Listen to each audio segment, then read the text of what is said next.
I, Adama Barrow, do swear. The journey was unlikely. It was improbable as it is astounding. On January 19, 2017, President Adama Barrow was sworn in as the third President of the Republic of the Gambia.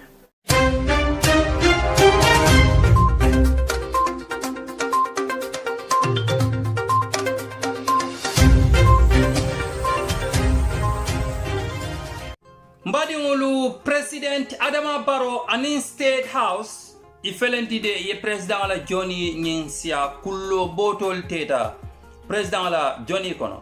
President Adama Barrow ala ñiŋ Johnny naliyo may mandi ka kala walam silo ti tama silo ñiŋ ala President ya silo ñiŋ akole atal bang faso ne atal bang President wa sayin kandirol ke ñimbela le ala ñiŋ Johnny documentary ñiŋ kono.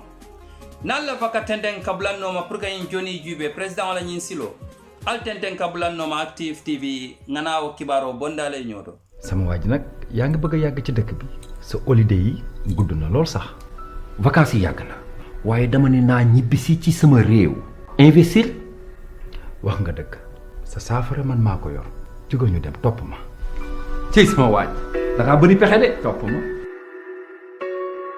xam ngeen Gambia légui dafa open loolu moo waral global properties jóg jaay la kër doo manqué courant doo manqué ndox da ngay am pool maanaam piscine sa disposition di nga am beach bi sécurité 24 hours te soo bëggee investir aussi nga mën a investir sa réew jënd kër di ko louer hôtel yi na xam baax na waaye nag am na gan yoo xam ni dañoo bëgg bu ñu ñëwee ci réew nekk à l'aise nekk ci bërëb boo xam ne dañu am seen waañ bu ñu bëggee togg seen lekku dëkk dañu am seen salle bu mag am seen néegu bopp am seen lépp loolu yëpp ak global properties mën na nekk. jërëjëf def leen ni man ñëw leen global properties ngeen jënd seeni kër aar seen ëllëg ak bu seen njaboot.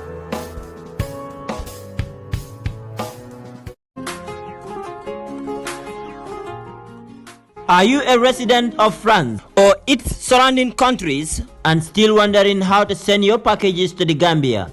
Or your properties got lost or have delay anytime you send them? French Touch is here to solve your problem.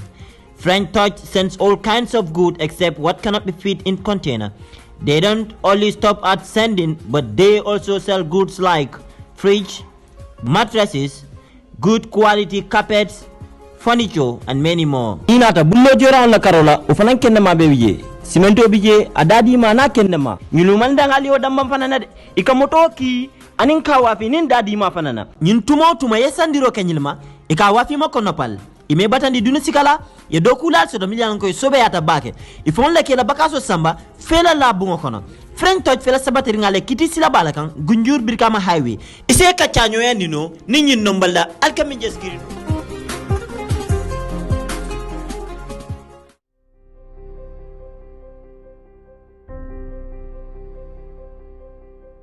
Hello wonderful viewers, wonderful subscribers. This is Active TV again for another fast and a quick update. Mbadi ngolu mbalbe tentula mbalbe bismillah la kotake Active TV pour kana kibaro bonda nan kotake mi yalan ko akabo Gambia banko kan andung abetending. His Excellency President Adama Barrow mi yalan ko science and Gambia Banco Bela Alpha Bama Teleti Mansatalala Noto.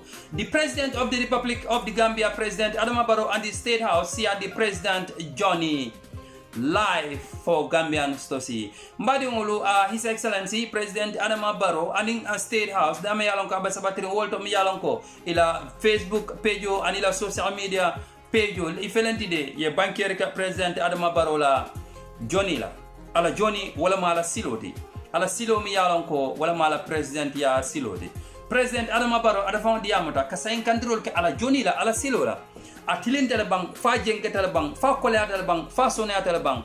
The president has explained everything in this video. Not only the president but his ministers also, some of his ministers also joined him in this video to explain how the journey was. Amanke President Odambanti, bari ala minister do final diamo tamni yalonko. Awla appoint apurka do ko dila ministry kundal to purka tamandiro kela. Ede final diamo ta ka itandiro ke President Adama Barrow mo mosi fala mati ado ku nyoya fa sona tele fa dia tele bang silo nyin keta nyaadi de ede final 50 ke wo ko la le. Alblan noma Active TV nga President Adama Barrow la journey jube together. Al comment al kananyina aliya fo nyale mune mira nyin koro. President wala Johnny keta nyamen ata fo la nyama ata la miro to president wala Johnny keta nyaadi al se comment section o kono. This is all I have for you today. This is Active TV update. I, Adama Barrow, do swear. The journey was unlikely. It was improbable as it is astounding. On January 19, 2017, President Adama Barrow was sworn in as the third president of the Republic of the Gambia at the country's embassy building in Dakar, Senegal. His election on December 1st, 2016 took the entire world by surprise. Incumbent President Yahya Jammeh called to concede defeat and congratulate Adama Barrow as president-elect. I'm calling you to wish you all the best. The Gambian people have spoken, and I have no reason to contest the will of the Almighty Allah. A new era has dawned on the country. The beginning of a new beginning for the Gambia. A country once gripped in fear has suddenly set itself free. Political prisoners went home to their families and loved ones. New media frenzy sprung into life. Freedom, liberty, and dignity returned to the Gambia. But Jammeh's acceptance of the election results didn't last long. A week later, he made a full turnaround, announcing an attempt to annul the results of the election. The country was thrown into chaos and total confusion. President-elect Barrow was yet to assume office, but he and his coalition partners remained resolute and steadfast. He called on Jammeh to accept the verdict of the people.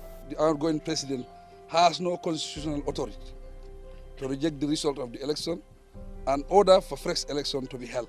The Independent Electoral Commission is the only authority empowered by the Constitution to declare results and to declare a winner. And that has happened. That's the language of the Constitution.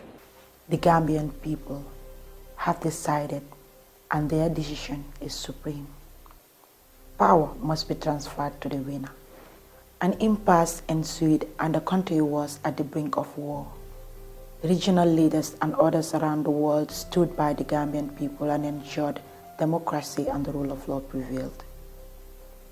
President Barrow returned to the Gambia to a hero's welcome. He proceeded to constitute a broad-based cabinet, mainly of his coalition 2016 partners and nominees. The new government was faced with the task of rebuilding a broken economy and fixing a bloated and dysfunctional civil service. Immediately after the coalition government came to office, our first priority was to reopen the Gambia to the world. One of the first steps undertaken was to establish the rule of law by releasing all political prisoners and set up a review panel on wrongful dismissal and decongest the office of the president. This was to allow the experts and technicians to deal with issues in a professional manner and provide technical advice to the office of the president. Prior to the administration of President Adama Barrow, everything in the public service was centralized. Everything was centralized. All the decisions, you cannot imagine the level of the decisions that high and low, every decision was taken from this office. The office was congested. Everything, you could not accomplish anything unless you had approval from office of the president. But that was not a good practice. Because of that, power was centralized in one person and the whole office was decongested. But it's not good practice. So when the current administration came into office, they tried to follow the due process and decongested the office of the president. All the departments were allowed, to exercise, their mandates according to the various acts which set them up. So in doing so, we were able to restore sanity in the public service.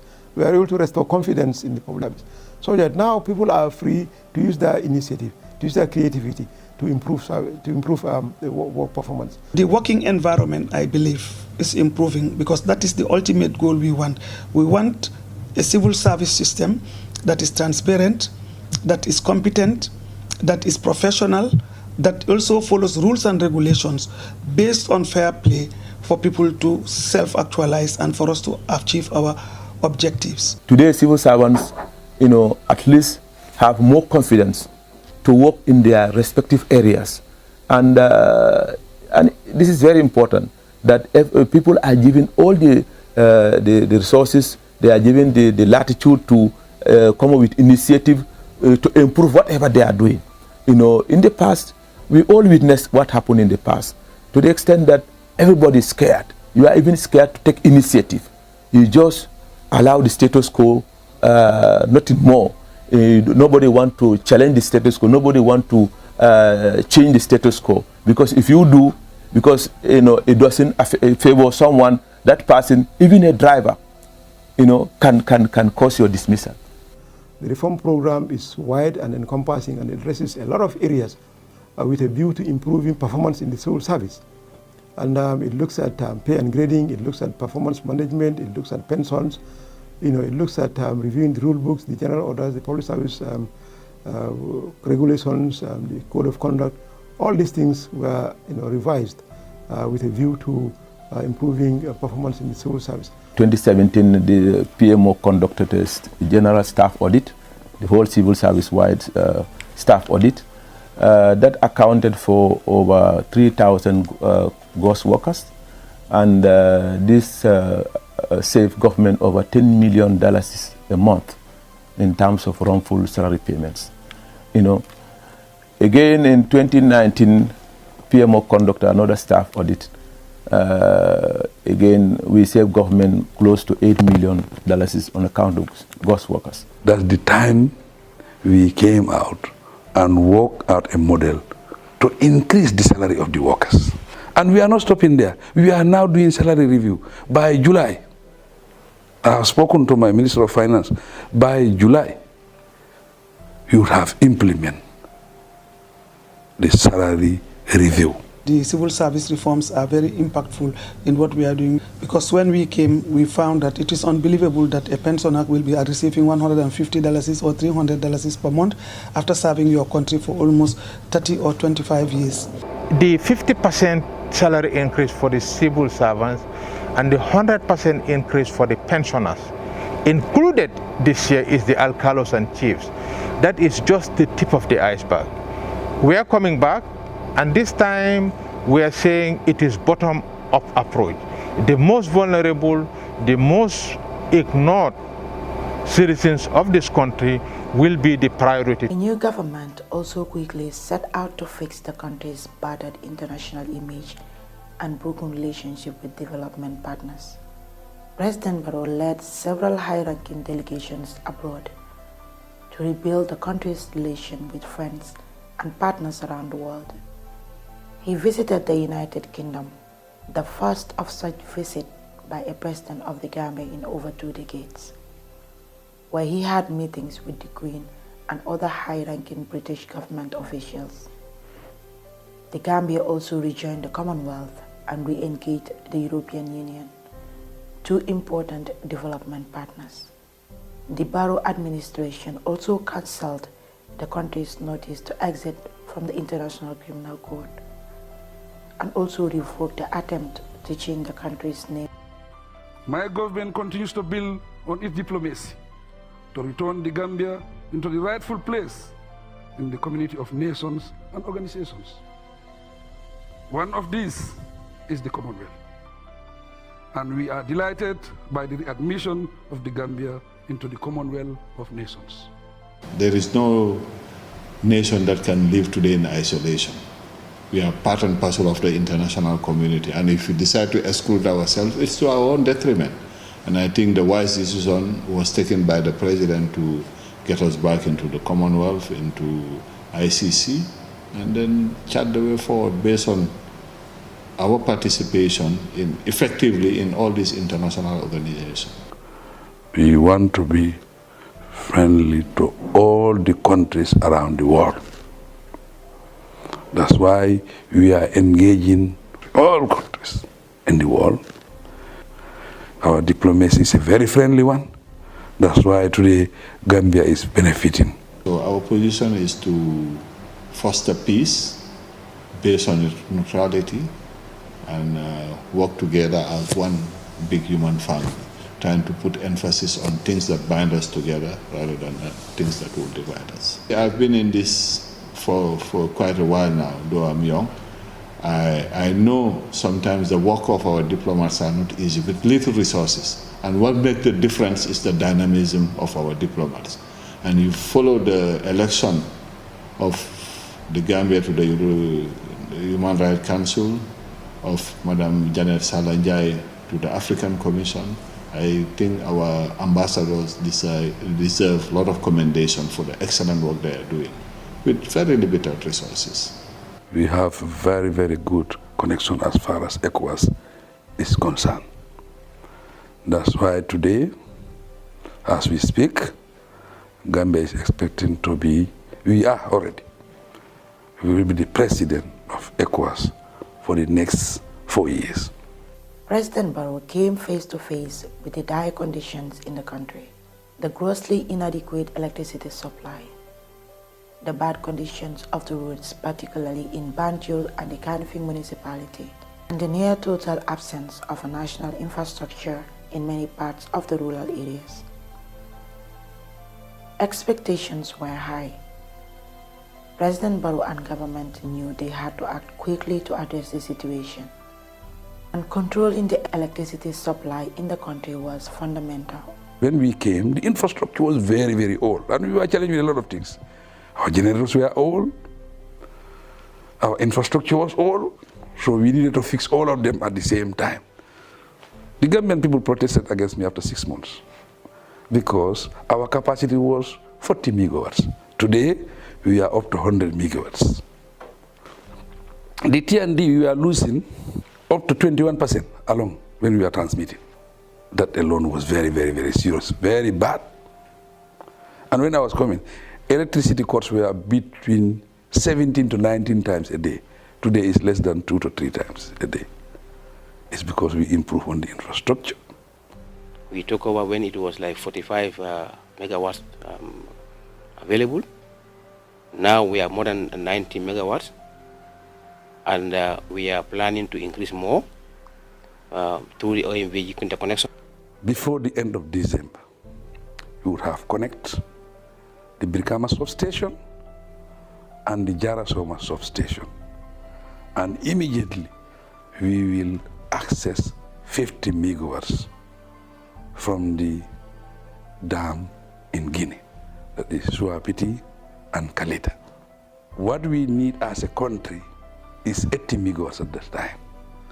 So if we access 50 megawatts plus the car power 30 combined will be 80. So that means we will shut down our engines. As the World Bank said, we will shut down dirty electricity. We depend on clean energy, and that is even very good for the environment.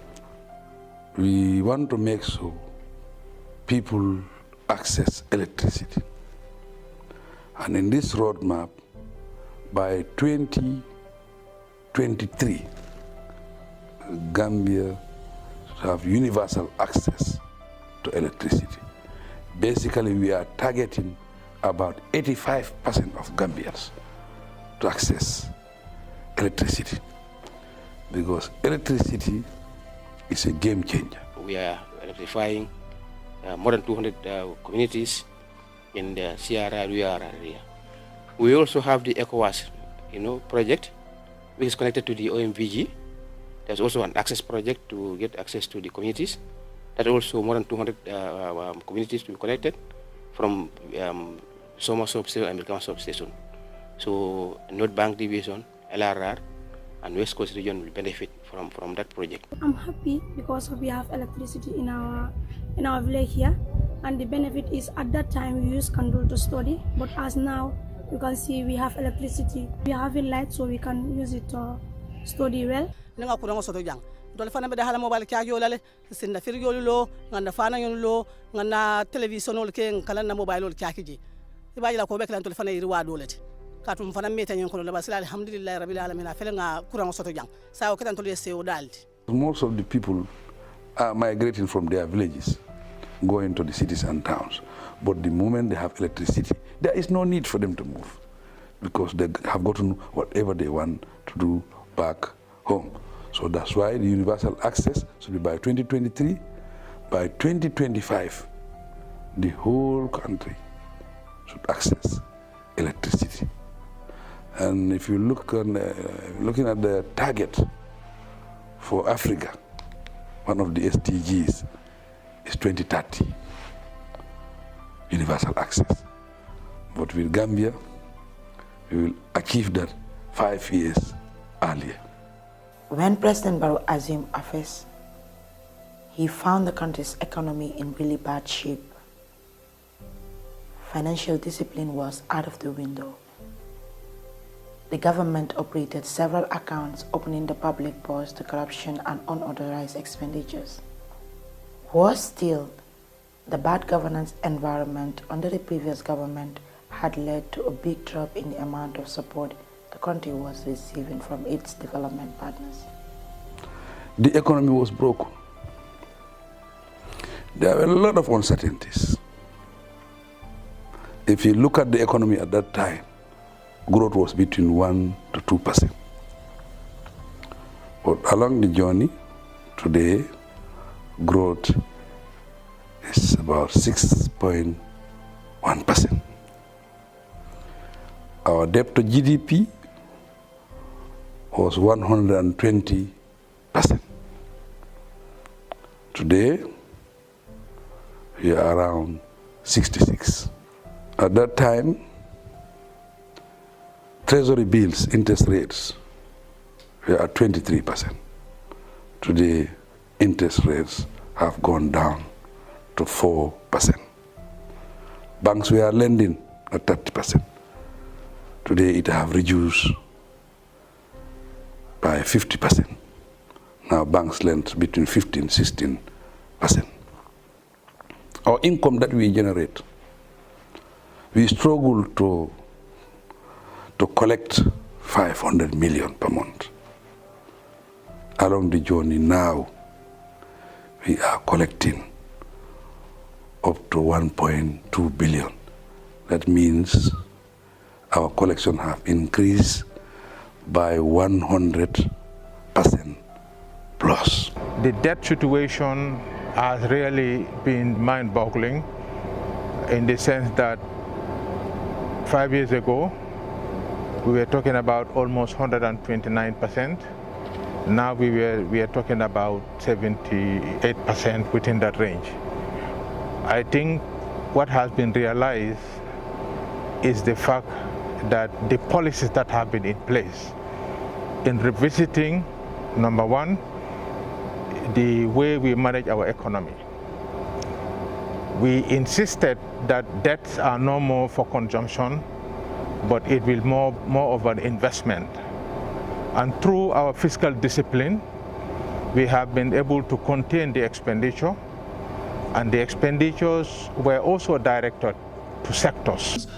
For the first time in the history of the Gambia, I believe the taxpayers' money are known to be spent on them. Quite a number of projects that are going on are being spent out of the taxpayers' money. Because we were above the ceiling, we couldn't access loans at that time. But as we improve, the IMF accepted us to accept loans that attract minimum 50% interest rates. Now we can access loan at 30%. But we are very hopeful that very soon Gambia will access loan that will attract 0% interest rates. We are working towards that. Growing up in rural Gambia, President Barrow has lived through the experience of the near absence of utility services and suitable infrastructure in many parts of the country, particularly the rural areas. To address the vast development deficits in the country, President Barrow and his government came up with a national development plan. And out of the NDP master plan, President Barrow outlined key sectors that needed urgent attention. This led to a policy aimed at bridging the infrastructure development gap between the rural and urban parts of the country. President Barrow's No Community Left Behind policy is aimed at ending what he called the injustice of excluding certain parts of the country benefiting from national infrastructure and utility services. President Barrow's determination to fix the road deficit in the country, particularly in the rural areas, became one of his signature projects in his first term. Infrastructural development was my priority, because that is my background. Along the way, I came to understand that without infrastructural development, there cannot be any meaningful development. The URR Ring Road and bridges stand out among these projects.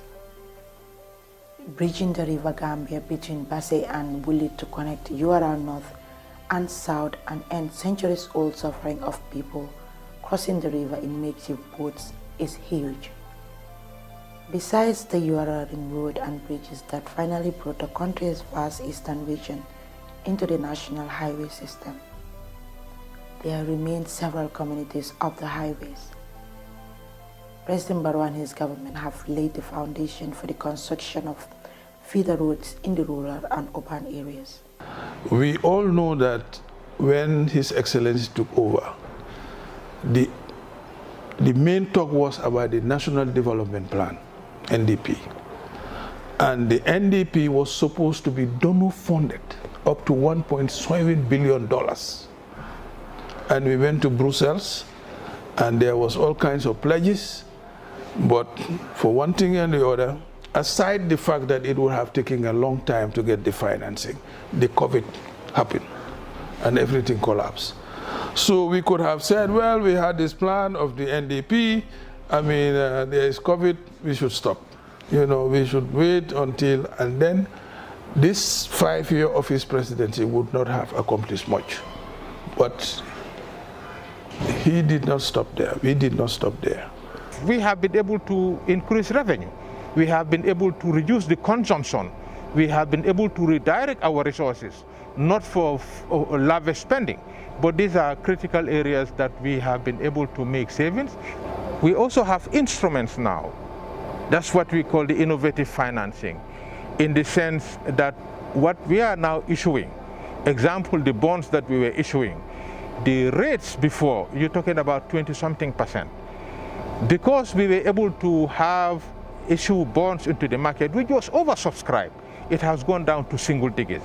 These are the sort of new instruments that we're using in order to be able to finance our infrastructure. Normally, when we talk about road project, we usually approach donors to implement big projects or projects of amounts that are beyond a certain level. The problem here with the Hakalang and the Salum roads was that if we had gone the traditional way of going to donors and asking for financing, we would not have been able to start it. The road network, very close to my heart, very important for that matter, because the road network is connected basically to everything we do in life.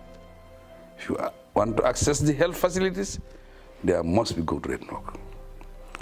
If you want to access security, time is very important here. Trade, without good road network, trade will be difficult. If you look at the infrastructural development of these roads, you look at the bridges, let's say the Farafenni Bridge, the Senegambia Bridge. People used to spend 1 week, 2 weeks, they cannot cross the bridge. So if you look at that time, now you spend less than 30 minutes, 5 minutes, you come and cross. How much money have you saved? Because of the time it was consuming. I can give you one example. Blackstone, before the opening of the bridge, price of Blackstone rise to 120,000 per trip. Today, the trip is between 60 to 65,000. It has reduced by half because of the time. They used to travel twice only for the truck, 2 trips for the month. Now, a trip takes you maximum 2 days. You go today, tomorrow you come back. So you see, and in marketing, is demand and supply. Now the supply is higher than the demand, so it will affect the price. That's why the price is coming down. That's why we liberalize the market also, so that there will be competition. So naturally, the market takes care of itself without government intervention. I may be biased, but I am one of those people who believe that one of the reasons for poverty, one of the reasons for lack of development is lack of connectivity. You know, if, in other words, Africa is underdeveloped, most countries are underdeveloped because they are not connected. I mean, communities are not connected, and there is no free flow of people, goods, and services. And one way to remedy this is to provide roads, bridges, railways, or aviation connection. In fact, I am one of those who believe that the much talked about African unity cannot happen politically without this connectivity happening. You know, so we, in our own national level, that's what we are doing right now. That's the key important. We want to connect Gambia, Gambians, Gambian communities, Gambian people to have more economic, social interaction. Access schools, access farmlands, access, you know, health centers, things like that. And without that, there is no, our development will still be constrained if you don't address that. So that's what we have been doing, more or less, connecting the country. Now, if you notice, you can travel from Essew up to Pasemas. That covers almost the whole entire North Bank. You can travel from Banjul to Koina. That, you know, connects the whole South Bank. We are bridging these 2 main trunks as well. In Senegambia Bridge, there is Basse, there is Fatoto. So this in itself is the movement of people. And this mere fact that people move brings social and economic development. These roads and bridges are very important, and it will impact the life of the Gambian people. One of my friends, a veteran politician, Sidi Ajad, when he came to my office, he said when he used to travel to Woodley, it used to take him hours, 12 hours minimum to get to Woodley. So he said now, if you have a very good driver, it takes you 4 hours. But if you have a bad driver, it takes you 3 hours to get to Woodley. Ndal Woodley ko ngala tentu baake nga Adam Barrow tentu nga jey. Nyin salola kente ladulato ani nyin silola do konte ladulato nga ala tentu wala baakele.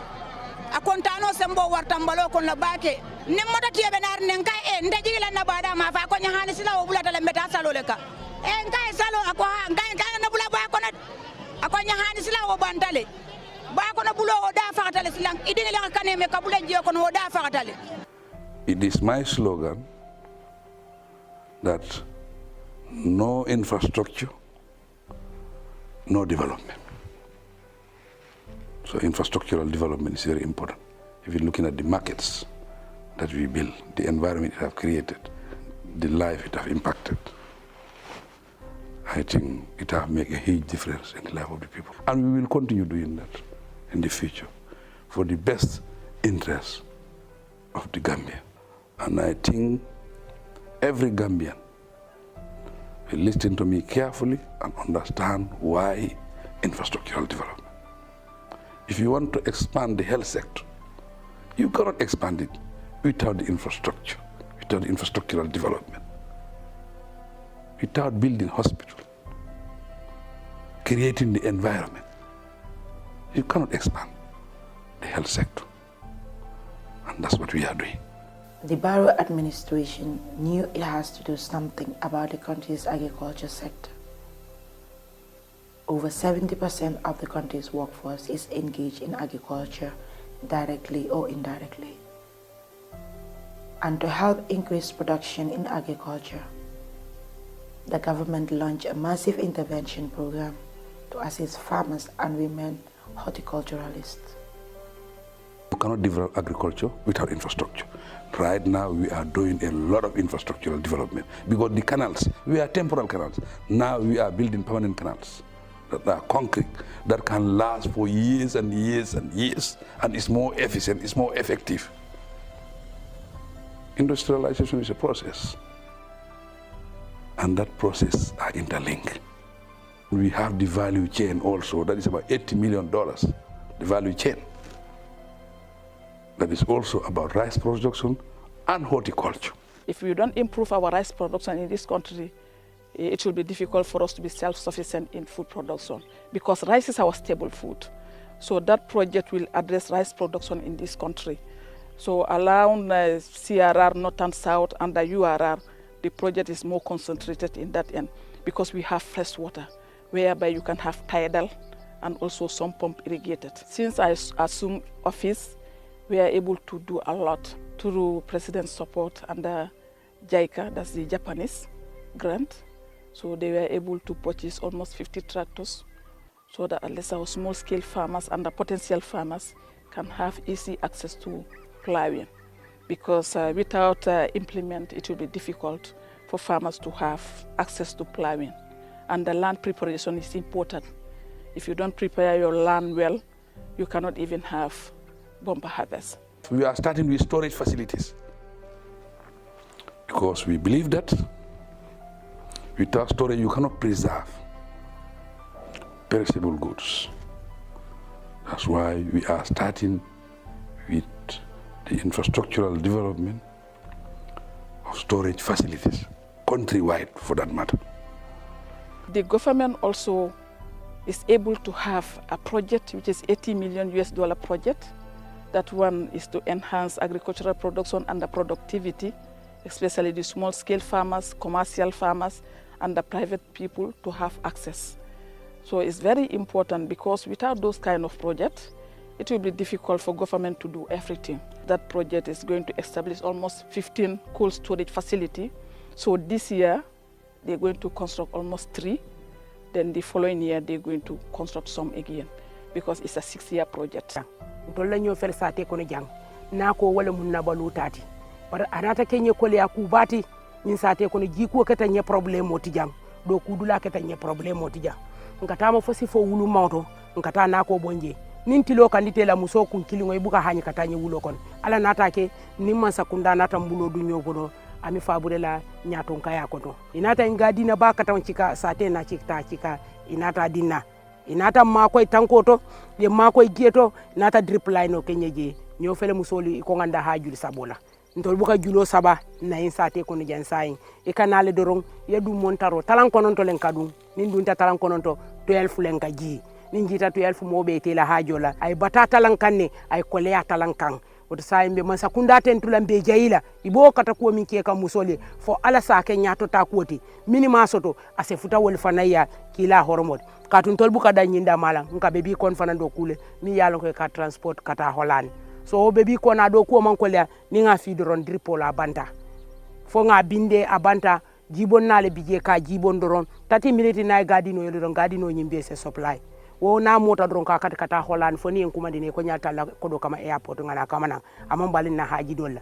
Before you said 3 years to come will be self-sufficient in food production. That's what we are yearning for. That's our vision. And we want to ensure that agricultural crop production or agriculture sector is being modernized and also commercialized. People to see agriculture as a business, not only farming. Unlike other sectors, President Barrow and his administration set out to revamp and transform the country's health sector from a state of total disrepair and decay. When I came to power, I think about 700 communities access primary health care. Today, about 1,000 communities access primary health care. And to bring health closer to the people, we said we have to build more health facilities. Right now, I'm building up to 24 health facilities, renovating up to 26 health facilities countrywide, and also to connect them, to help the people to access. That's why we brought in 80 ambulances.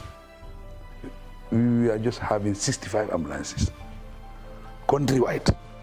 So now we have brought in 80 ambulances, and this is community ambulances. It is meant for the community so that it can help the people who are sick to get to health facilities. We inherited hospitals that did not have most of the equipment that the people need. Even the equipment that they had, many of them were obsolete. But we said that status quo couldn't continue. We need to revamp the entire health sector. We started reorganizing the units. We started putting competent people into positions where they could perform optimally for efficiency. That, we believe, has brought in quite a lot of positive change in the health sector. We are going to expand, modernize, and design RPH to world standard facelift for the RPH, because we want to create the environment there. The infrastructure was lacking behind. We are also building quarters for doctors. You know, we build for a doctor a 2-bedroom, sitting room, everything for doctors. And we build houses also for nurses. We call them 1-bedroom flat. Within your bedroom, you have everything. And we have a central sitting system whereby they can sit together, you know, and chat and everything. People used to deliver together, but now we are building specific rooms for delivery. For one person, you access water, toilet, and everything in there. It's more decent, you understand? You know, and it's more secured. The environment is more conducive. So we are doing that. This is the innovative ideas. These are new models. This is world standards. You know, and I think Gambia is moving. We have here this esophagoscopy. It's metallic esophagoscopy. It's rigid. With this material, we can remove a lot of foreign body here in Gambia. In esophago, it's very important for us because before we don't have this machine. We have laid the foundation for a whole lot of improvements and achievements that inshallah will continue to make sure that the people of this country get the standard healthcare that we are all yearning for, to get to a level that is world class. And government has the resolve, the commitment is there, and the know-how is there, and the strategies are there for us to follow those steps and get there. The affairs of women, children, and disabled have always been placed in the back burner in government business and administration. But 2 years into the Barrow administration, this trend came to an end with the setting up of a full-fledged ministry that specifically administers issues affecting women, girls, and children in the country. Traditionally, women have been marginalized in our society. How do we eliminate that? We have to empower them. In empowering them, we have to train them. we have to set up businesses for them. That's why we have the Women Enterprise Fund. And that's why even now we have a Ministry of Women Affairs, standalone. It used to be with the Vice President, so it was not recognized. The government created the Women Enterprise Fund for the economic empowerment of women. You may all be aware that the majority of women are small and micro entrepreneurs, and one of their challenges is access to finance. With the Women Enterprise Fund, women of the Gambia now are at liberty to apply for funds to run their small and micro enterprises. It is another way also of alleviating poverty. We are all aware that poverty has a woman's face. By that I mean the majority of the poor are women.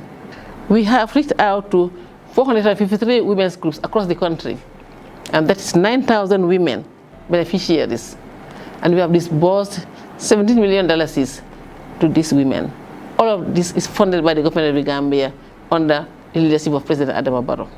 More and more Gambian women have access to finance to run their micro and small enterprises. The important thing is here is that before giving out the funds, we train them in entrepreneurship, how to run a business, how to start a business, how to run it, how to separate what belongs to the business and what belongs to the family. So they are trained in all this, flowing which then the money is put into their accounts, they withdraw the money, and then they start running their individual or group enterprises. This is important in several ways. One, it will alleviate poverty. Two, it will contribute in a very big way towards women's economic empowerment. And as I usually say, women's economic empowerment is synonymous to their economic independence. Doli bije wala kata sandikale ikatalo ta doli bije kawa soga jay wa filal business so ite ami wo mi lo doli bije fa jangin chako ikolle ba fu kono ka sanyo bulu ka nyo se mede araba len kabe kabin nata phone yeso to ngam fam biti ngam ba yel ben biti la ngam fo ngam biti ni wo nin ka mi do ko ngajindi bal karera bal be sa wolto ngajindi bal ndiwol sangi pardon bi ka sam biti ko hanu omo ngadi nyola uro safuno ke bere ndola yin kafo nyabo kafo da no nimmi ya kaira kuso yin kafo ma fo ka yote Gambia ko naja bar ndol man kafo je mi ya lon ko nyabo ta fe because nindi momo beta dawoda ika hamen na pour ya taranko. The ultimate aim of this fund is to establish a women's bank, and we look forward to creating such a bank in the next 5 years. I have no doubt that this is possible because we have the support of the government. We have the support of President Adama Barrow. He had assured us that every year we get more funding for the Women Enterprise Fund. And we have no doubt that he can provide that to us. Young people constitute the largest chunk of the country's population. And to ensure that this vital segment of the country's demographic is utilized effectively for the advancement of the country, the Barrow administration set out to galvanize the creativity and ingenuity of the youth into the country's development program. There is a big skill gap in this country. That's why we want to train our people to be skillful, build their capacity. January of last year, the president launched the youth revolving loan and the loan and the grant scheme up to the tune of $20 million.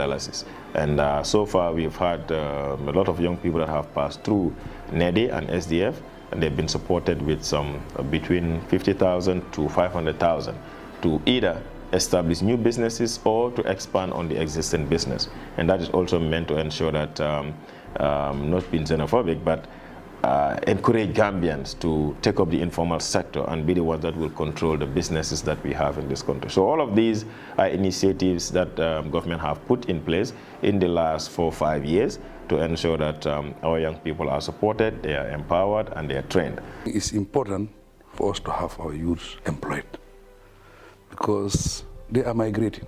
We don't want our youth to migrate. Our biggest strength as a country is our human resource. And the youths are the manpower. If they migrate from this country, it will affect our country in the future. We have to make sure we make good use of our youth. One of the biggest achievements in the country is the qualification of our national team to the African Cup of Nations for the first time after so many decades of trial. It's based on a lot of factors, but one of the key factors is the investment, because sports without investment is never going to grow. President, having realized that, put up a special fund to support the sports, and that is what has been financing our national team, and that has contributed greatly towards the qualification of the Gambia to the AFCON next year in Cameroon. During the qualification period of the AFCON, government spent $105 million in just the qualification, just for the national team. That is different from basketball, different from volleyball. And that is almost close to what we have in our annual budget, Action Ministry. The Olympics participation cost government about $5 million. And currently, in preparing the team to go to the AFCON, government have spent more than $25 million in all the training camps in Turkey, in Morocco, and then the upcoming one. So all of these things is not necessarily reflected in the budget, but there are expenses that are coming, and it comes from government funding. Having the right education policy and program is fundamental to our country attaining its development objectives. President Barrow and his government places high premium on the academic and vocational education and training of young Gambians for them to effectively serve as the engine of growth of the country's economy. We have established a lot of new schools running from ECD to senior secondary. In nearly all our government schools, we have ECD classes in all our government lower basic schools, because studies have shown that early childhood education is very important for quality education. ECD education used to be the area controlled by the private sector, by private schools. And we know that beyond the Greater Banjul area, parents cannot afford to pay for private ECD education. So to address the equity issues in terms of education, the ministry decided to incorporate ECD education into all our lower basic schools. We have achieved a lot as far as education is concerned. We have built the university. The phase 1 and phase 2 is finishing now. And we are trying to access funds, that is about 22 million, to finish the third phase. We have built the Basse College, and we have provided a lot of scholarships to teachers just to build their capacity. Almost 60–70% of students going to the University of the Gambia are on scholarship. Without the intervention of MOPSI, I wouldn't be able to pay for myself to come and advance my educational career, because it is definitely, it requires a lot, for an individual to put together to continue with your educational career. We have about 432 students here enrolled in all programs. Out of these 432 students, 48% of the students are on scholarship on MRC Holland. MRC Holland gave them scholarship. And about 22% of them were teachers, and they are benefiting from the MOPSI scholarship.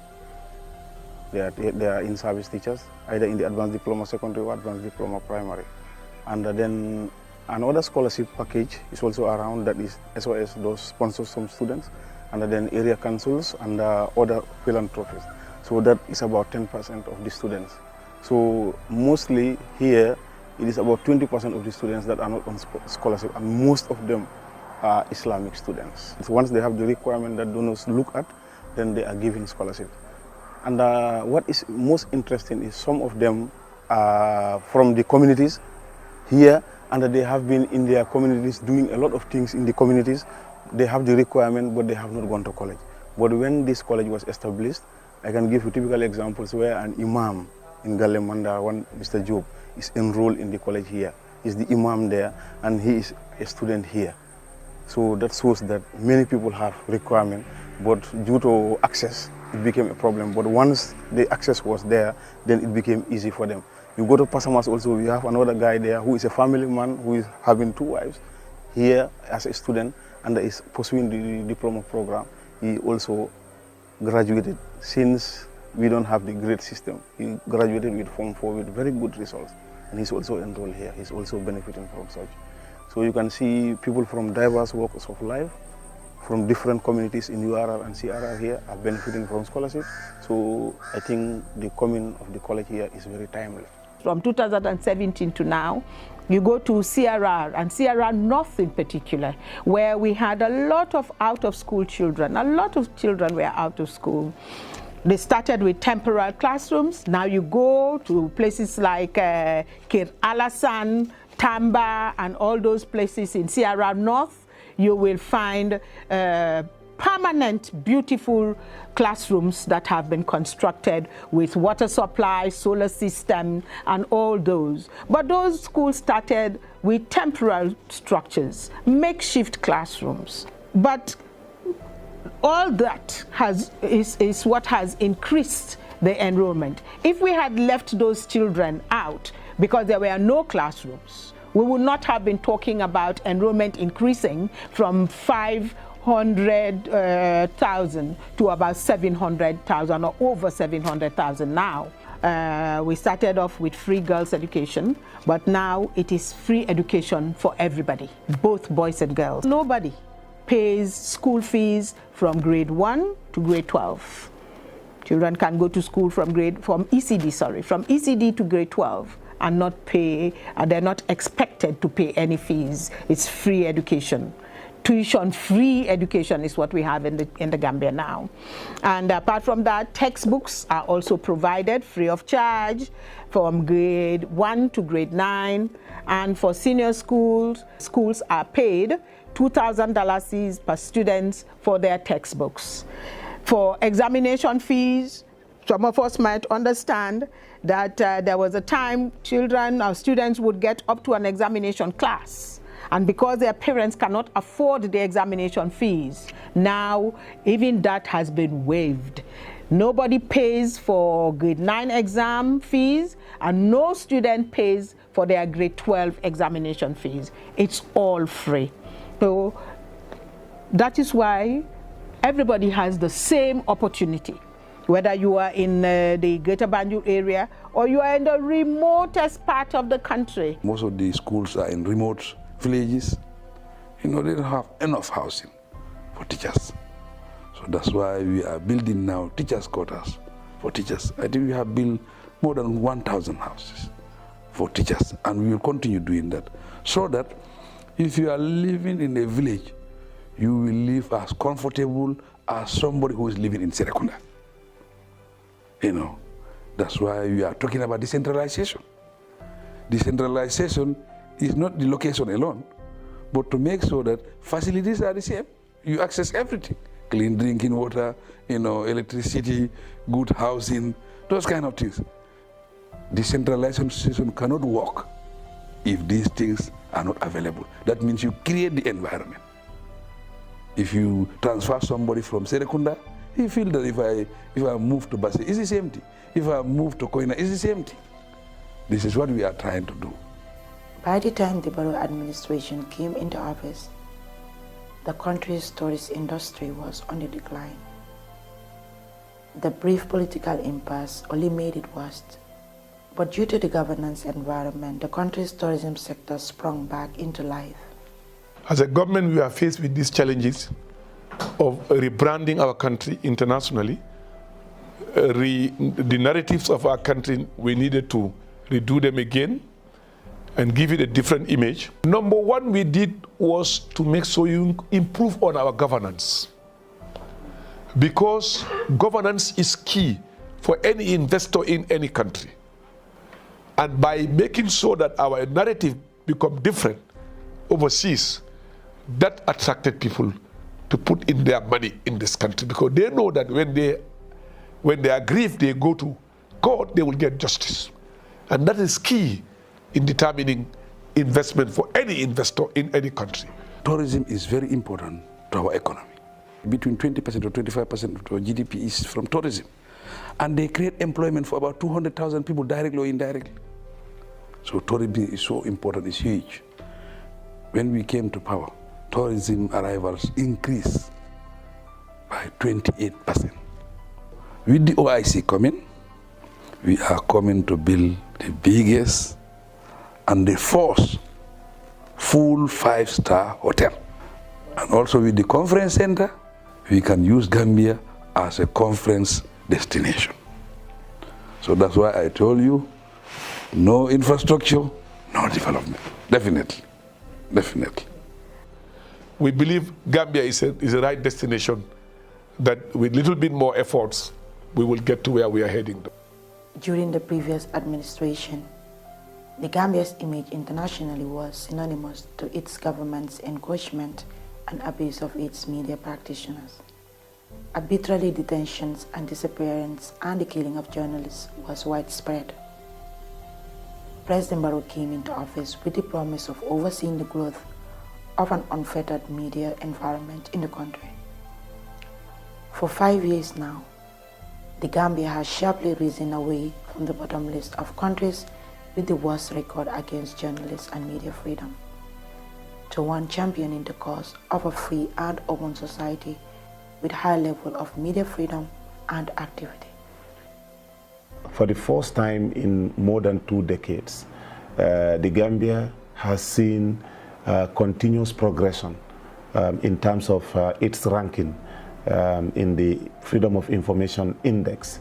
Also, for the first time in the history of this country, which in fact is a laudable one, the Gambia government came up with the Access to Information Law.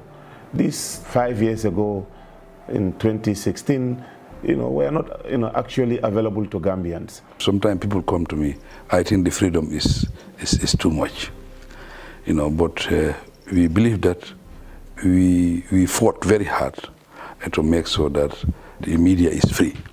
And today, no doubt about that, the media freedom is really working in this country. Well, from 94 to 2016, it was very hard for any journalist working in the Gambia, because during that time, journalists were killed, media houses were burned, and also you don't have that freedom to control your editorial line. You are dictated by the rigid regime of Jammeh. So it was very difficult as a journalist to work professionally. I was arrested many times, and also I was jailed with some colleagues, 5 other colleagues, and then after we are pardoned. For the first time, we the journalists, we sleep smoothly without any fear. Because during Jammeh's time, when you had noise, you must get up to ask yourself whether that noise, the cars or something like that, they are coming for you. But now, thank God, you walk or you sleep in peaceful mind. Also, the access of information. At first, there was a segregation to come to State House. Only that time, JRTS and Daily Observer. But now, all the media houses accredited are coming to State House to cover. If you look at the media scene today, you look around, there is no journalist in our jails. There is no journalist behind the bars. There is no journalist who has been forced to run away from this country because of perceived threat or deliberate threat, or deliberate target by the government, to ensure that dissent is crossed. Rather, what we are doing is to encourage, journalists to be the vehicle between the people and the government. And we have been having a very strong collaboration with the press union, with the civil society organizations to ensure that this process is enhanced. The media is important to inform the people, accurate information, report as it is.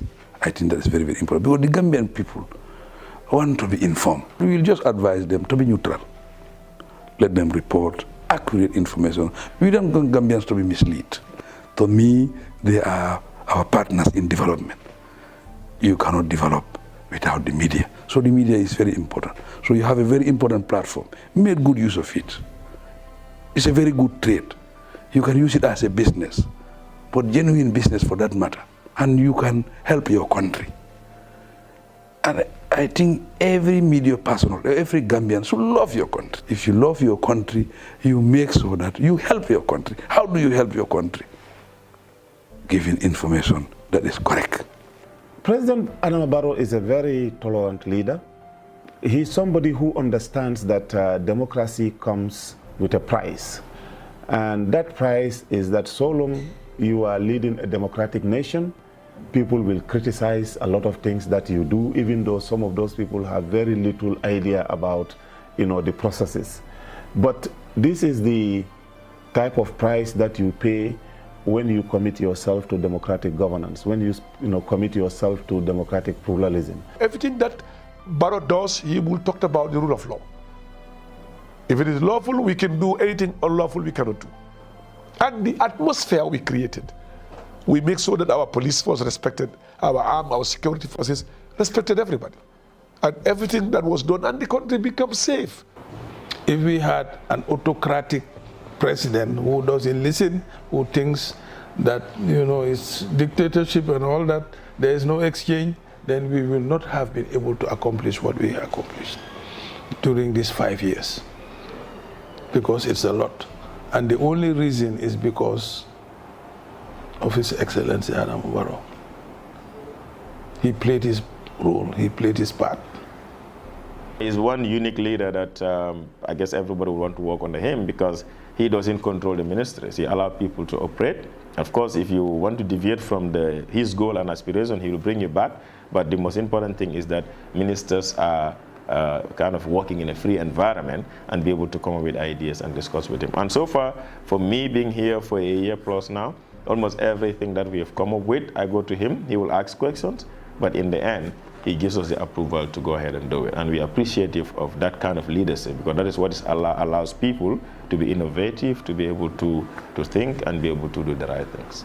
Under the leadership of President Adama Barrow, there's a brighter future for the young people and the sports family in this country, based on the innovative way of financing that we are getting now and the new things that we see happen. We are going to have a new vision, and the President is going to champion vision 2022 to 2050. I think Gambians have every right to be hopeful, especially the youths and women. We have been able to launch this youth and sports levy. And this youth and sports levy has been so instrumental in making sure that we have upgraded the performance of the youths at the national level, at the local level, everywhere. I would say it has an octopus effect. So we have a right to be confident. The President is very much combative in trying to address the issue of youth unemployment. He's combative to be able to address the plight of the farmers. Just look at the subsidies. We were subsidizing almost $200 million. This year we are going to, the next subsidy is $500 million. That is a significant amount. So you talk about youth, you talk about women, you talk about farmers. These are the three categories that I know the President gives a very, very high priority. So I think, as the saying goes, there is light at the end of the tunnel, and I think we will reach there sooner rather than later. And the President is the main driver of the bus. Without coming together, it will be difficult for us to develop this country.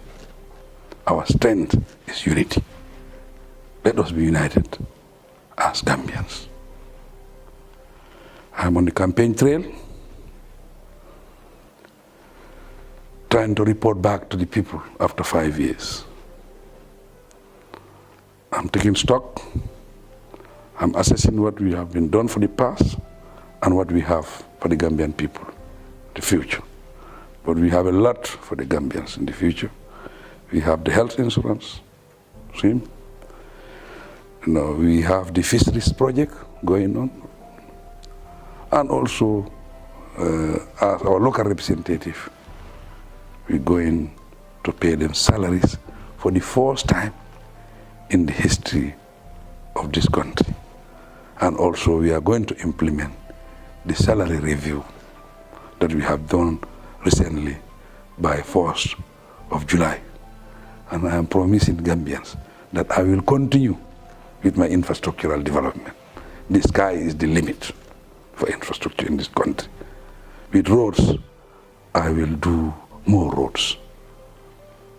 I'm promising you, I will do over 1,200 kilometers to expand the Gambia, to connect the Gambia. As one Asian leader has once said, let's build the roads will connect us. As Gambians, I want us to build the roads so that the roads will connect us. And also we have started the OIC roads. They will expand the urban areas. And the highway we are coming to build in the history of this country will be the first time you have 6-lane highway in the Gambia. And you will have overhead bridge in the Gambia for the first time. I think when it's completed, the CCS Kundar will go and take pictures and say they are in New York. It will be the first time in the history of this country. So I seize this opportunity also to thank my government, my cabinet, the National Assembly, the entire Gambian people for the support they have given me. And I call on all Gambians to continue supporting me in the future, for the future development of this country, for peace, for stability, for democracy, for transitional justice, for independence of the judiciary, independence of the National Assembly. I want Gambians to continue supporting me, to be the head of state of this country from 2022 to 2026. That's another term of 5 years. And I believe we can do more than what we did during our 5 years transition. This will be an NPP-led government. And I believe if you give me support, President will be NPP, National Assembly will be NPP, councillors, mayors will be NPP. Combined, coming together, same direction, same thinking, we can make a huge difference in the life of the Gambian people. Thank you very much. Long live the Gambia and long live Africa.